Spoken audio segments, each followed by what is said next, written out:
And that leads me to, the current blackout on the John Durham motion that dropped last Friday, right? So John Durham, special prosecutor who's looking into how this Russiagate conspiracy theory, which was a lie, got spread so willingly by so many at the highest levels.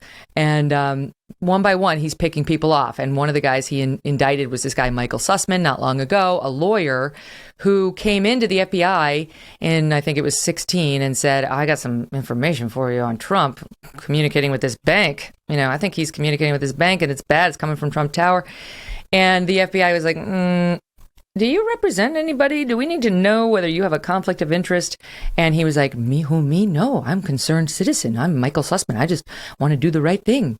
Gee willikers. Why would you think I'd represent somebody? Meanwhile, according to reports, the FBI already knew. They knew he represented the Hillary Clinton campaign, but it was not disclosed, and now he's been charged with lying to the FBI. So in a motion, it was about a conflict of interest with the law firms involved. John Durham says last Friday, oh boy, Michael Sussman, he was up to no good. He basically worked with some tech executive. It was basically a tech executive the story's so convoluted. But as far as I can tell, and you guys jump in if you think I get it wrong, because the reporting's been diametrically opposed in the right wing and the left wing. He had access, this tech executive, to servers at the executive office of the White House and also at Trump Tower. And it's not that he impermissibly accessed the servers. It's that he used his access to gather information, and then he took that information to the CIA to try to make Trump look bad. And then who did he use? Michael Sussman, right? He didn't. And the reason they use lawyers, by the way, is so that they say, attorney-client privilege will cover this. They can never pierce it. Hillary Clinton is a lot of things. Stupid is not on the list. And so they use Sussman, use the lawyer, attorney-client. So he went in there and he's like, hey, look at this stuff. There are Russian communications with a Russian smartphone coming out of Trump Tower and out of the executive office of the White House. And I think you should look into it, given, what they're now saying is, given the fact that the Russians had hacked the DNC during the campaign and all that, we were just concerned. Again, gee willikers, we're just concerned citizens. You should look into this, sweet little FBI and CIA. And what Durham is saying in the indictment is, it was laughable that if you actually spent 5 minutes to look at what they were presenting, it was like phone communications that had been happening since 2014, with some Russian phone. I mean, it's just people have them. It's like not a thing.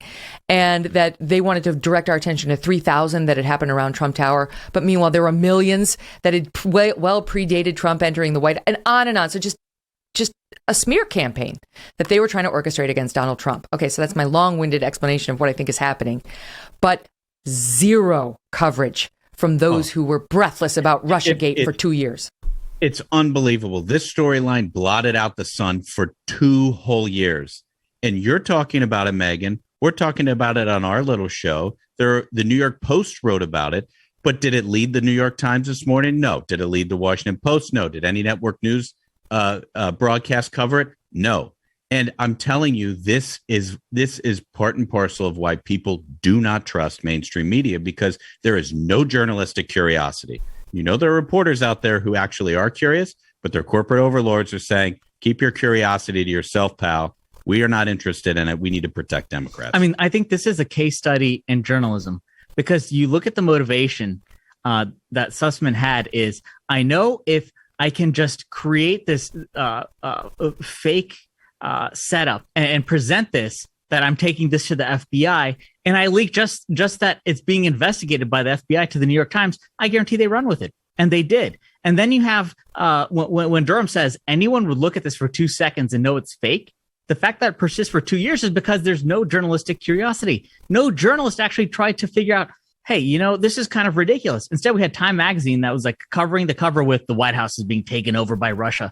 They run with a narrative. They don't run with facts. They don't investigate anything. Where is this coming from? What's the motivation of the source who's telling me this? Oh, they seem to work for Democrats. Oh, they're paid by Democrats. Oh, but they all work for Democrats. I mean, that's the other piece of this, is that half the intel community was on payroll either at MSNBC or CNN, whether you're talking about Clapper or Brennan and the rest of them. I mean, it was a huge moneymaker. They were all over there. So they didn't need to do much, right? I mean, you just kind of bring this thing to light and all your people, all your Clintonistas, which make up the better part of the deep state, and it's real, folks, it's real. They make up the better part of the deep state, can just go with it, right? I mean, this one's particularly pernicious for a lot of reasons. We don't know enough about it yet. I'll say that, Megyn, that like the Durham report and more indictments need to happen before we have definitive conclusions. But what we do know is this guy that you were talking about, this tech executive, Rodney Jaffe or whatever his name is.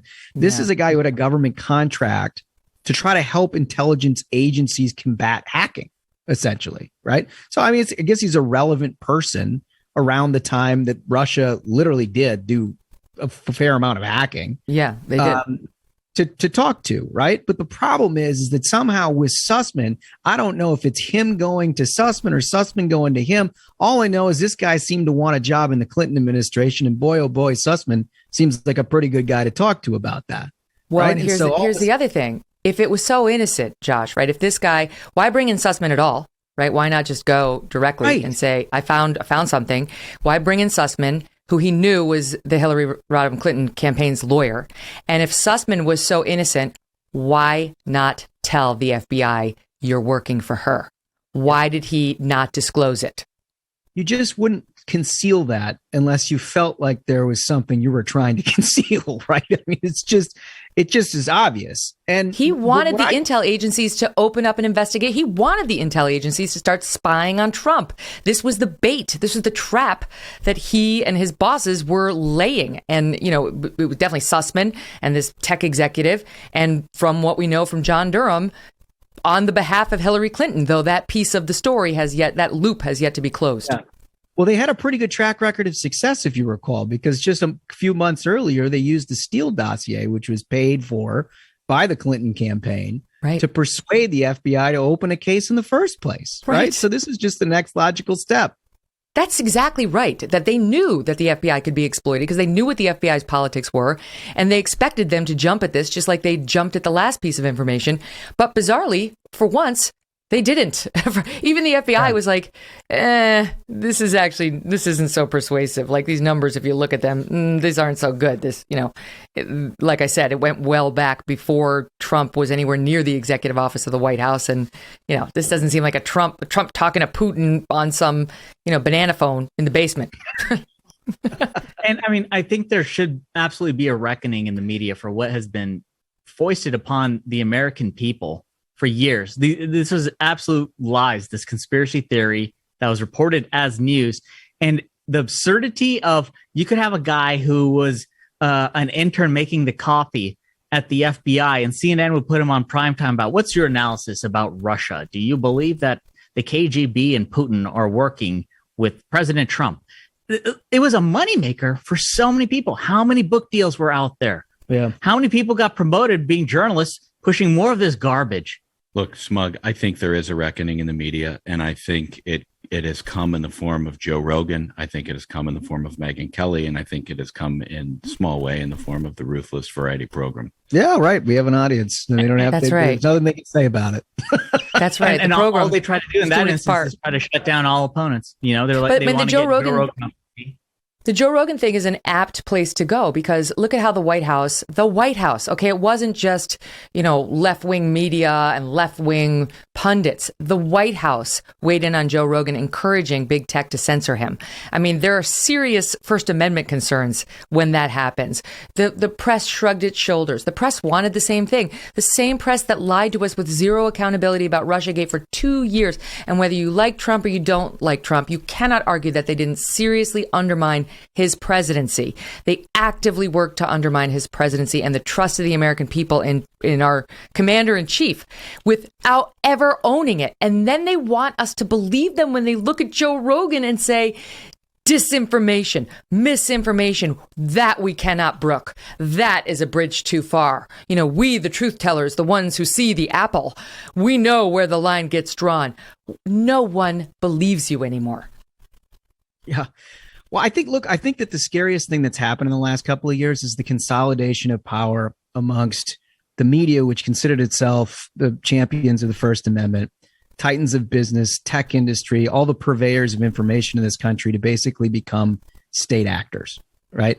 All of these folks at one point or another considered themselves to be fighting the man, right? To bringing truth to power, to asking the questions that people deserve to be. They were the fourth estate, right? I mean, these are the people who held government accountable, but somehow at the end of the Trump, not even the end, I'd say throughout the Trump presidency, but now it's in full bore now. These people have become the mouthpiece of the state. And it's a great example is the Hunter Biden laptop. That's the exactly New York where I was Post gets shut down. I mean, this is a paper that was started by Alexander Hamilton, and they get shut down on Twitter for putting out what other media outlets are saying. This is misinformation. This could be the Russians again. Like they had years of priming the public into believing this made up garbage, into saying, oh, well, this is the Russians again. Well, I think they had like Clapper or Brennan or one of those guys say it, all the hallmarks. All the hallmarks. All the hallmarks. Yeah, they all wrote that big letter. Remember, they all wrote that big letter that was published in, I think it was the Times or the Post. And it's like, once again, sadly, we no longer have faith in them either. Hey, thanks so much for watching. If you like what you just saw, hit the subscribe button for more clips and full episodes.